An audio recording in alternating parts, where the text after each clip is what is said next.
Génération de métropolitains redécouvre que ah bah, vous parlez bien français, c'est incroyable. Et donc, vous rigolez, mais si du coup les gens qui viennent de l'Hexagone ne connaissent pas cette histoire, les Polonais, les Américains, les Russes, etc., il n'y a aucune chance qu'ils soient au courant de ce truc-là. Et donc moi, quand je deviens guide touristique et que j'explique aux gens que je suis français mais que je viens de la Martinique, les gens font comment ça, mais la France a des colonies. Je fais, c'est un sujet compliqué, etc. Donc c'était de façon vraiment presque innocente et naïve. Alors, bah, les gens ils connaissent pas, donc on va leur dire, ça peut être intéressant.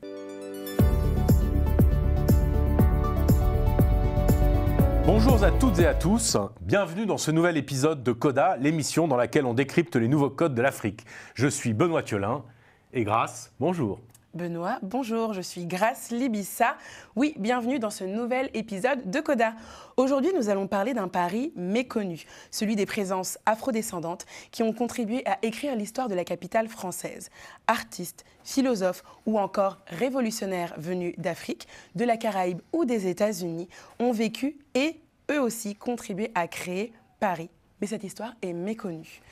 Un livre pourtant la met en lumière à la découverte du Paris noir aux éditions Face Cachée de Kevin Donat que nous recevons aujourd'hui dans l'émission. Kevin, bonjour. Bonjour Grace, bonjour Benoît. Merci de nous recevoir. Bonjour Kevin. Merci d'être avec nous. Bonjour Kevin. En plus d'être auteur, vous êtes également un guide conférencier, c'est-à-dire et podcasteur, donc ça fait beaucoup de cordes à votre arc. Est-ce que vous nous racontez un peu comment est née votre envie de raconter Paris à travers le regard de ses habitants noirs ? Ouais.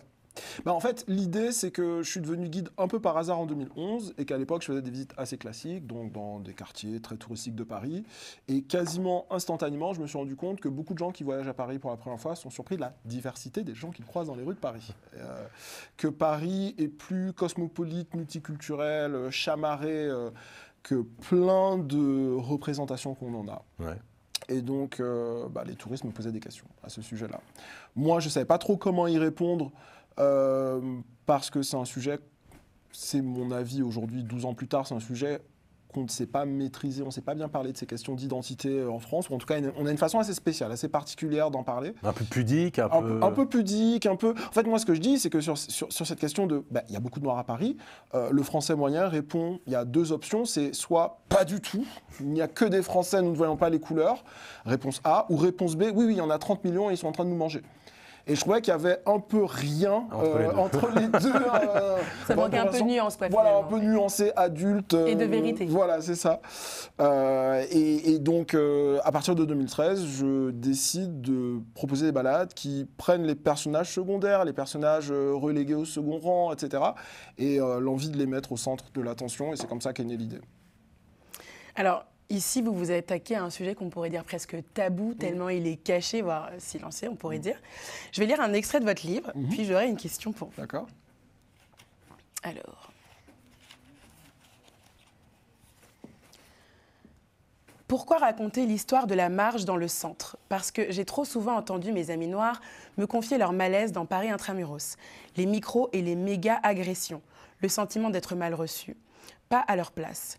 Y aurait-il une hostilité des garçons de café, des serveurs, des vendeuses, des agents de sécurité, de la police à l'encontre des populations noires ? Parce que j'ai vu la surprise dans le regard d'étudiantes américaines blanches du Midwest, Gare du Nord, un soir de victoire de la République démocratique du Congo en match de la Coupe d'Afrique des Nations. La CAN, vive la CAN. Parce qu'à cette époque, je vis dans un petit studio dans le 5e arrondissement, que je suis guide et que je me rends compte que cette histoire des colonies est quasiment absente de l'espace public. S'il existe déjà des balades sur l'histoire noire de Paris, elles ne sont présentées que d'un angle de vue afro-américain. L'histoire de Josephine Baker, de James Baldwin, des soldats américains, GI, des récits fascinants, inspirants, mais qui n'incluent pas vraiment le passé colonial français. Et c'est comme ça qu'à l'hiver 2012, je commence à me pencher plus sérieusement sur cette question. Kevin, j'ai envie de vous demander pourquoi est-ce que selon vous c'est important de valoriser les personnes afro-diasporiques qui font partie de l'histoire de Paris, Paris qui est la capitale de la France. Oui, il y a plusieurs choses. Il y a, à la base, je me suis dit déjà, vu que c'est pas vraiment fait, c'est déjà une proposition différente. Donc un truc très, les gens me posent des questions, je me sens légitime à y répondre, allons-y. Et puis ensuite, avec les années, je me suis rendu compte aussi qu'auprès d'un public pas étranger, pas touriste, mais d'un public français, afro-descendant, cette balade, elle pouvait, pour beaucoup de gens, assez jeunes, mais pas seulement en vrai, j'ai des gens de toutes les générations, permettent de se projeter dans Paris, de se sentir légitime. Moi, ma position, c'est pas de dire nécessairement que tous les Noirs du monde doivent venir s'installer à Paris, mais c'est un peu ceux qui sont là. Pour l'instant, ils ont le droit de profiter de Paris un peu comme tout le monde, avec des questions de légitimité, des questions de représentation, cette idée qu'il y aurait des quartiers qui ne sont pas pour nous. Et donc, ça fait partie de la visite. On va être en groupe de 15, 20, 25 personnes, majoritairement noires, et puis on va se balader dans des coins comme le Jardin du Luxembourg, la place de l'Odéon, des coins comme ça qui sont... Pour tout le monde, il y a une histoire des grands intellectuels noirs américains qui sont venus s'installer à Paris, qui ont gravité dans ce quartier-là. Et pourtant, pour beaucoup de gens qui sont nés ici, à Paris ou en région parisienne, pour beaucoup, c'est pas pour eux. C'est pas pour nous. Donc, il y avait ce truc-là aussi qui est arrivé au fur et à mesure. Pardon, justement, je veux juste rebondir sur ça. Quel retour vous avez quand vous accompagnez des visiteurs africains ou afrodescendants dans vos balades? Est-ce qu'il y a des remarques qui reviennent, des émotions qui surgissent ou des réactions spécifiques, des moments de surprise particuliers? Il y en a pas mal. Il y a pas mal d'informations juste, par exemple, quand je vais parler de certaines personnalités. Déjà, par exemple, faire un petit peu de mise à jour, de remise à niveau plutôt sur des sujets comme l'émergence de la négritude. Et donc de dire, en fait, ça s'est passé à Paris, ça s'est passé dans le 5e arrondissement, autour de la Sorbonne, Louis le Grand, etc. Donc des espaces d'élite où justement je parlais de ces trucs de représentation où les gens ne s'imaginent pas forcément. Il y a ça. Il y a aussi un sentiment parfois de frustration de mais pourquoi on n'entend pas plus parler de ça, pourquoi on ne sait pas plus, pourquoi on ne nous a pas dit ça à l'école, pourquoi on n'a pas de documentaire sur ça, etc. Et j'ai pas toutes les réponses. Je peux dire que les choses s'améliorent par rapport à il y a 10, 15, 20 ou 30 ans. Il y a plus de sujets, enfin plus de documentaires, c'est rentré dans les programmes scolaires, etc. Mais on peut toujours faire mieux. Et puis, d'autres remarques que j'ai, c'est... je suis déjà venu dans ce quartier 10, 20, 30 fois et j'avais jamais pu penser que, je sais pas, dans le 5e arrondissement, il y avait ça, du côté de la place de la Concorde, il y avait un lien avec les colonies, plein de trucs comme ça où les gens, même des Parisiens, alors que moi je ne le suis pas, en tout cas pas de naissance, apprennent des choses, trouvent des choses qu'ils ne voyaient pas forcément dans la balade. Alors moi, ce que je trouve frappant dans votre livre, c'est que c'est l'ancienneté, en fait, à laquelle remonte, au fond, cette histoire, qui commence bien avant la Révolution française, qui commence, en fait, à l'Ancien Régime. Est-ce que vous pouvez un peu nous raconter cette histoire, finalement, très ancienne, en fait, entre Paris et le monde noir? Alors, il y a cette idée, déjà, que l'Europe et l'Afrique sont proches. Souvent avec l'histoire de la colonisation, le racisme, on a souvent tendance en Europe à éloigner l'Afrique, alors que bon, en fait, il y a toujours eu des échanges et même l'idée d'échanges entre Europe du Sud, Afrique du Nord via la Méditerranée, c'est très vieux. Donc il y a ça. Et puis il y a ensuite les grandes découvertes, je mets des guillemets, du 15e, 16e siècle. Et donc la France fait aussi partie très tôt des puissances européennes qui veulent se projeter, avoir un empire colonial. Et ça fait que... en fait, ça fait 400, 500 ans que l'Europe et l'Afrique se fréquentent, on va dire ça comme ça. Se fréquentent, mais du coup aussi se retrouvent à Paris. En fait. C'est ça qui se retrouvent à Paris, mais il y a aussi un côté... Moi, je suis martiniquais, et c'est vrai que la Martinique est devenue française en 1635, et que pour beaucoup de Martiniquais, Guyanais, Guadeloupéens, Réunionnais, etc., il y a une forme d'agacement où chaque génération de métropolitains redécouvre que vous parlez bien français, c'est incroyable. Et donc, vous rigolez, mais si du coup les gens qui viennent de l'Hexagone ne connaissent pas cette histoire... Les Polonais, les Américains, les Russes, etc. Il n'y a aucune chance qu'ils soient au courant de ce truc-là. Et donc moi, quand je deviens guide touristique et que j'explique aux gens que je suis français mais que je viens de la Martinique, les gens font comment ça, mais la France a des colonies. Je fais, c'est un sujet compliqué, etc. Donc c'était de façon vraiment presque innocente et naïve. Les gens ils connaissent pas, donc on va leur dire, ça peut être intéressant. Et justement, parmi toutes les figures venues d'Afrique, des Antilles ou d'Amérique que vous mentionnez dans votre livre, est-ce qu'il y en a qui vous ont particulièrement touché, ému, intrigué ou surpris? Il y en a que je ne connaissais pas du tout et qui m'ont beaucoup interrogé. Pour le côté Afrique, je pense à Lamine Senghor, qui n'a a priori rien à voir avec Léopold Sédar Senghor et qui était un militant politique sénégalais des années 1920 et qui est devenu un peu le porte-parole des travailleurs venus des colonies dans la France des années 20. Dans la France des années 20. Et ça, on oublie qu'après la Première Guerre mondiale, il faut reconstruire. Il y a des immigrés européens, mais il y a aussi des gens qui viennent des colonies et qui sont dans des positions qui ne font pas rêver. C'est-à-dire que dans la France des années 20 et 30, où on va voir Joséphine Baker, les intellectuels de la négritude, il y a aussi des petits travailleurs qui se battent pour leurs droits. Donc je trouve ça intéressant de voir l'ancienneté de ce truc-là. Il y a littéralement 100 ans.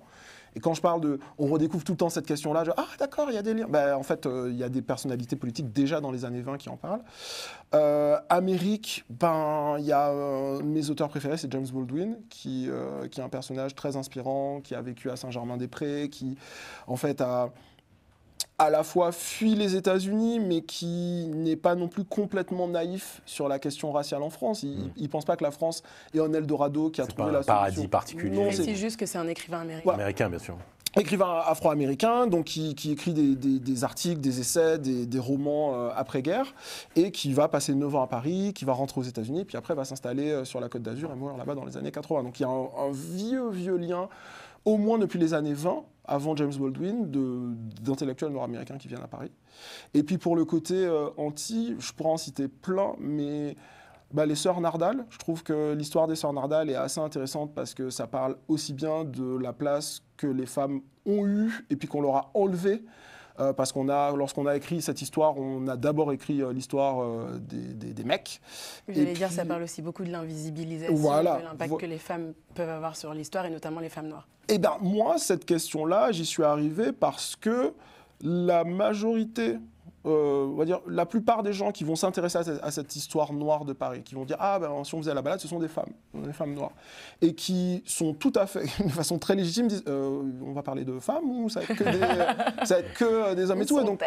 Et en fait, quand j'ai commencé à faire ces balades-là, on va dire début des années 2010, puis ça a commencé à décoller fin des années 2010, il y a eu beaucoup de choses autour donc, des sœurs Nardal, et puis en 2021, il y a Joséphine Baker qui rentre au Panthéon, il y a toutes ces discussions de la place qu'occupent les femmes, et pas juste pour dire « Ah, ça fait bien de raconter des femmes ». Non, c'est juste surtout parce qu'elles ont énormément contribué, elles ont permis beaucoup de choses, permis des rencontres, elles-mêmes, apporté leur pensée critique, etc. Donc dans l'histoire des Noirs, il y a les femmes. Ouais.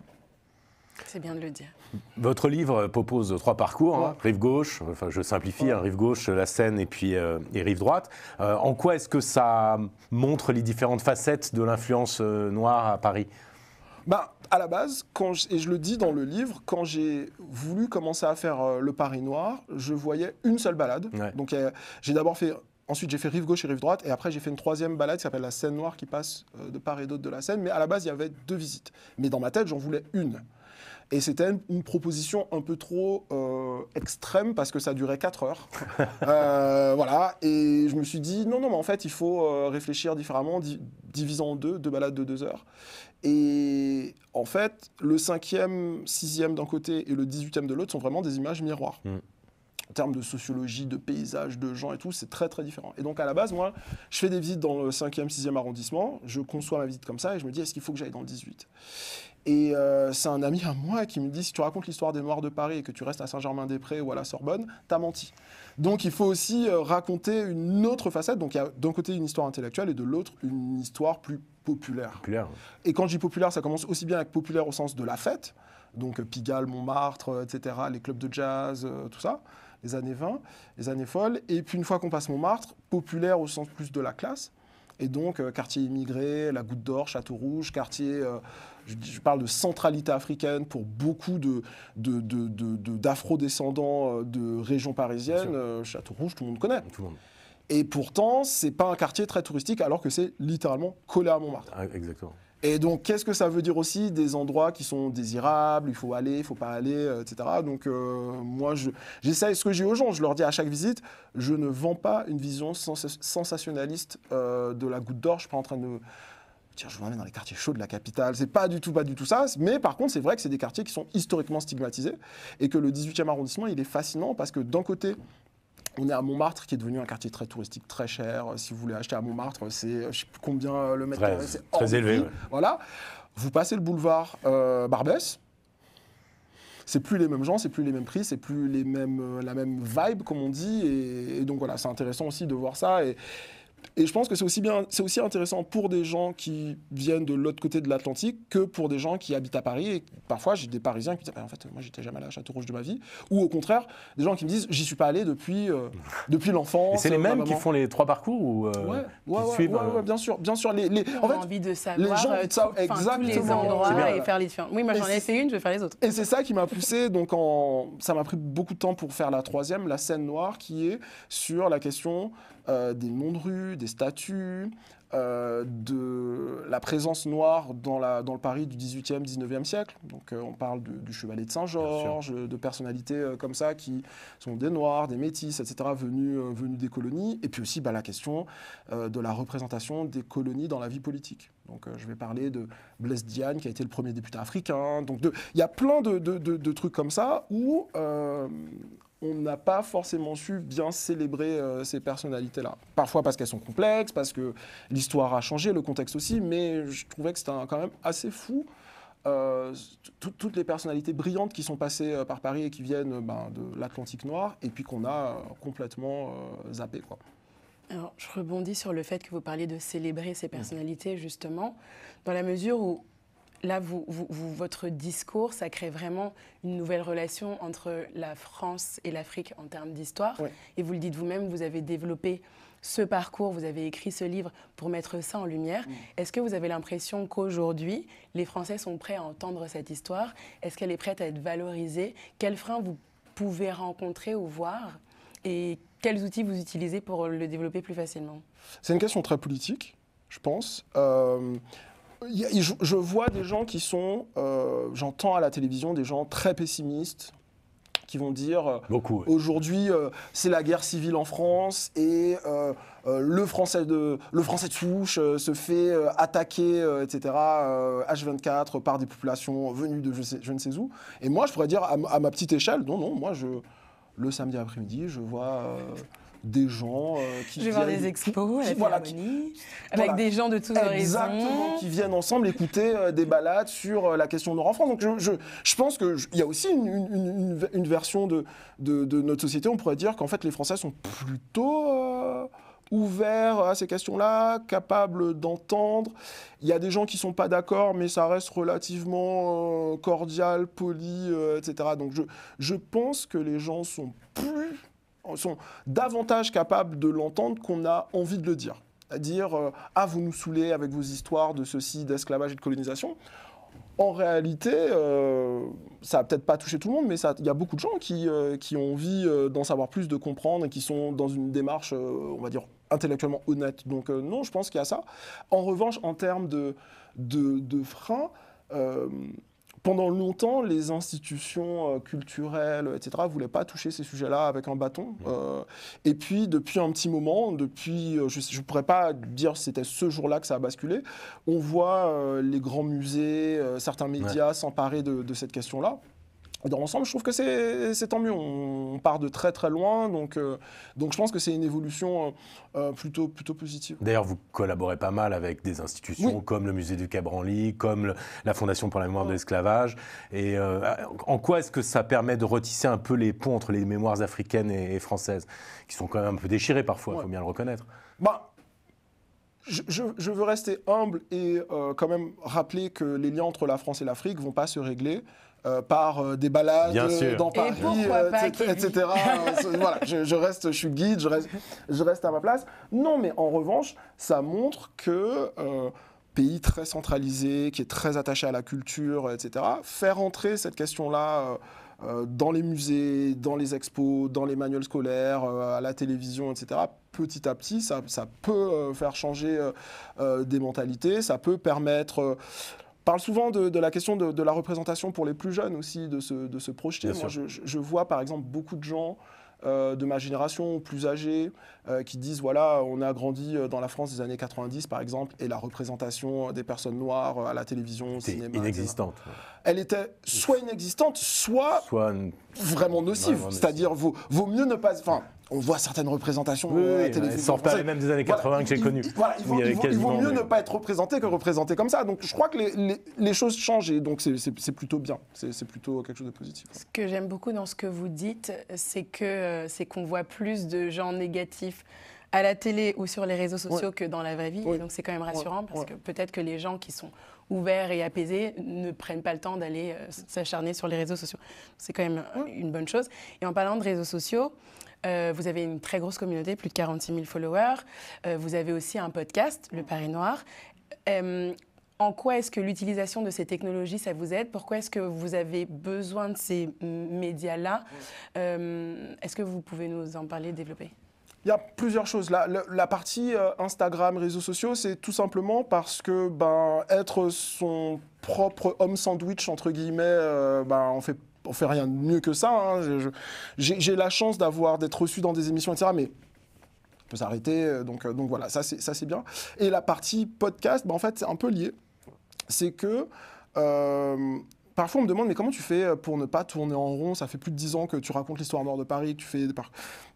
Et la réalité, c'est que mes visites évoluent en permanence parce que, en particulier depuis 2021, je travaille avec la Fondation pour la mémoire de l'esclavage et qu'on fait un podcast, Le Paris Noir, où je rencontre des experts, des expertes pour parler de livres, d'œuvres liées à l'histoire de l'esclavage ou de la colonisation. Et ça alimente en permanence mes visites, ce que je fais, etc. Donc les deux se nourrissent. Et puis pareil, ça fait de la visibilité. Comme moi, une grande partie de mon public, je parle des visites privées en semaine, pas les visites du samedi qui sont ouvertes à tout le monde, mais les visites en semaine privée, c'est des universités américaines qui ont des programmes d'échange où ils ont des étudiants avec leurs profs qui passent quelques semaines, quelques mois à Paris et qui font tout un tas de visites. Et mes visites, ça marche très bien pour ce public-là. Et donc pareil, j'essaye de garder un lien avec la recherche, moi-même, pour me challenger, pour être sûr que... Parce que j'aborde des sujets compliqués ou délicats. Donc j'ai envie de savoir ce qui se passe. Et donc le podcast me permet de rester un peu proche de ces débats-là. Et les universités américaines qui vous contactent, est-ce que c'est principalement des Harvard African American Studies ou c'est beaucoup plus large? Non, c'est beaucoup plus large. C'est-à-dire que je vais avoir ce qu'on appelle les HBCU, donc les universités historiquement noires, comme Howard, comme Spelman, etc., Texas Southern University, avec qui j'ai beaucoup bossé. Mais j'ai aussi des universités très très établies, en fait. Des universités... que même aux États-Unis, ils qualifient comme d'institutions majoritairement blanches, PWI, et qui, malgré tout, sont contents de pouvoir aborder la question raciale en France. C'est-à-dire que des profs, des chercheurs, qui travaillent sur des questions d'histoire coloniale, de genre, etc., savent que la France est à la fois un terrain d'étude, un terrain de jeu magnifique sur ces questions-là, et en même temps très miné, parce que les Français souvent sont très sur la défensive sur ce sujet-là. Je dis que... J'explique aux étudiants américains qu'on ne dit pas race en France, qu'on veut connaître l'identité raciale de quelqu'un, on a nos euphémismes à nous. Donc je leur dis, si vous voulez... Beaucoup d'euphémismes. Avez-vous des origines? Là, si vous demandez en français, avez-vous des origines? Là, on peut... mais vous demandez pas aux gens, vous parlez pas aux gens de leur race, vous allez avoir des problèmes. Donc plein de trucs comme ça, où ça devient presque une discussion, une méta-visite de comment on discute de ces sujets-là. Le mot en haine, comment on gère ça en France, c'est pas du tout un problème, etc. Ouais. Donc plein de petits de trucs comme ça, où c'est super intéressant et enrichissant pour tout le monde, en fait, d'avoir ces conversations-là. Et j'ai la chance de faire une visite un public français, un public étranger, et les deux publics posent des questions différentes, réagissent différemment, etc. C'est super enrichissant. Si vous deviez imaginer un Paris noir du futur, mais qui serait, je dirais, très conscient de son héritage africain, ce serait lequel, en fait? Quelle est la balade que vous rêveriez de faire dans 10 ans? Je pense, si j'avais une baguette magique, ce serait, honnêtement, ce serait au musée du Louvre, d'avoir je sais pas, une balade, une galerie, une salle pensée autour de la représentation de l'histoire coloniale. C'est-à-dire que par exemple, quand j'amène des groupes au Louvre, je leur montrais un tableau là-bas, je ne sais pas comment il s'appelle, le radeau de la Méduse, et puis ensuite je vais devoir aller dans une salle. Faire 3 km pour aller. Voilà, pour leur montrer le portrait de Madeleine, donc qui est ce premier portrait d'une femme noire, etc. J'aurais aimé, dans un futur, qu'il y ait au Louvre des gens qui se disent peut-être qu'on peut créer un parcours sur cette question-là. Que les musées... Ça a été l'objet d'une très belle exposition au musée d'Orsay il y a quelques années. Évidemment. Moi c'est ça ma frustration, en fait, c'est qu'on a les meilleurs musées du monde, mais que pour parler de ces sujets-là, ça s'y est mis. L'expo dont on parle, c'est 2019. Ouais. Pompidou, Déjà. Pompidou aussi, c'est 2025. Ouais. Donc, dans des musées qui sont bien moins impressionnants que le musée d'Orsay, le Louvre, Pompidou, etc., ces questions-là, aux Pays-Bas, en Angleterre, aux États-Unis, etc., ils l'ont fait bien avant. Je sais qu'il ne faut pas se comparer. L'invitation est faite. Mais on n'est aussi pas dans les mêmes configurations culturelles, structurelles, sociétales, systémiques. On m'a dit si j'avais une baguette magique. Si j'avais une baguette magique sur la question de la culture, je ferais ça. Et le message est lancé à la présidence du Louvre, qui nous écoutera peut-être. C'est ça. Oui, exactement. Kevin Donat, merci beaucoup pour ce Maroc. voyage à travers les rues, les époques et surtout les mémoires oubliées. À la découverte du Paris Noir de Kevin Donat, c'est disponible aux éditions Face Cachée. Oui, merci pour cette belle découverte. On peut vous suivre aussi sur Instagram, sur le compte @leparisnoir. On peut aussi retrouver votre podcast sur toutes les plateformes d'écoute. Et vous qui êtes chez vous, merci d'avoir été avec nous. N'hésitez pas à nous recontacter pour partager vos ressentis, votre propre expérience de mémoire noire cachée ou révélée à la lumière, ainsi que des outils et des médias que vous utilisez pour vous informer.